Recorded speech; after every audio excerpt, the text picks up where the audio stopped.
নমস্কার, শুরু করছি আজকের সংবাদ।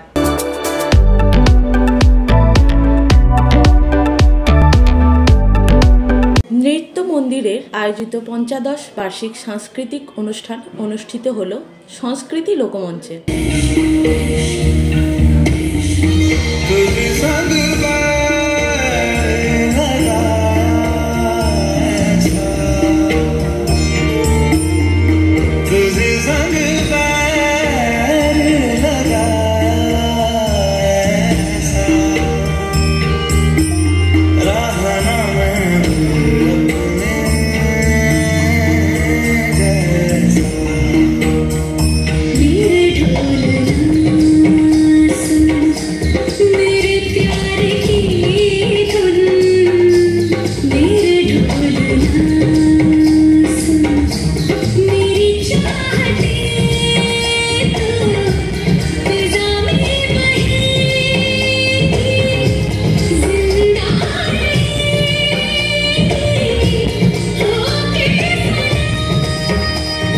নৃত্য মন্দির বর্ধমানের বাজে প্রতাপপুর অঞ্চলে অবস্থিত এক সুপরিচিত নৃত্য শিক্ষা প্রতিষ্ঠান।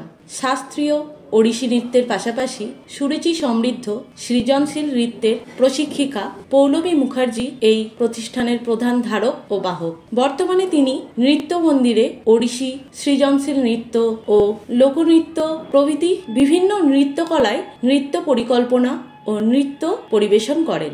বর্তমানে তার নৃত্য মন্দির প্রতিষ্ঠানে বর্ধমান শহরের বহু ছাত্রী তার কাছ থেকে নৃত্য প্রশিক্ষণ নিচ্ছেন।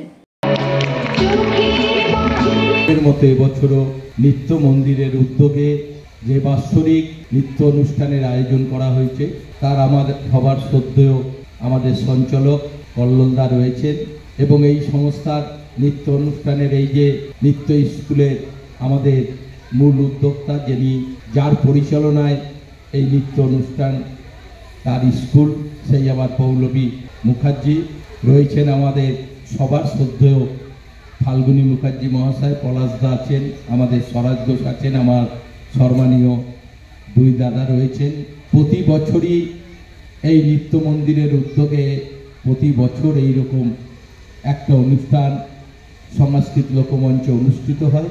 আমি চেষ্টা করি, প্রতিবারই আমাকে আসার জন্য বলে, আমি চেষ্টা করি এইগুলোতে আসার জন্য। বিধায়ক অনেক কষ্ট করে এখানে এসেছে, সত্যি করে আমি তাকে ধন্যবাদ না জানিয়ে পারছি না।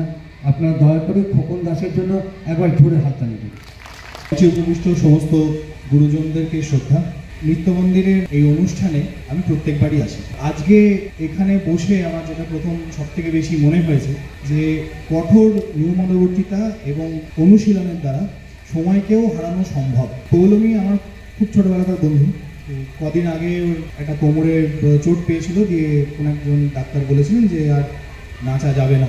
তো ও কিন্তু ওই সময়টাতে দুর্বল হয়ে পড়ে, অনুশীলনের দ্বারা আরও বেশি নিজেকে এই জায়গা থেকে উপরে উঠে আসতে নিজে পেরেছে।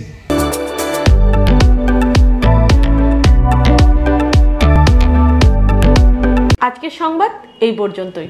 নমস্কার।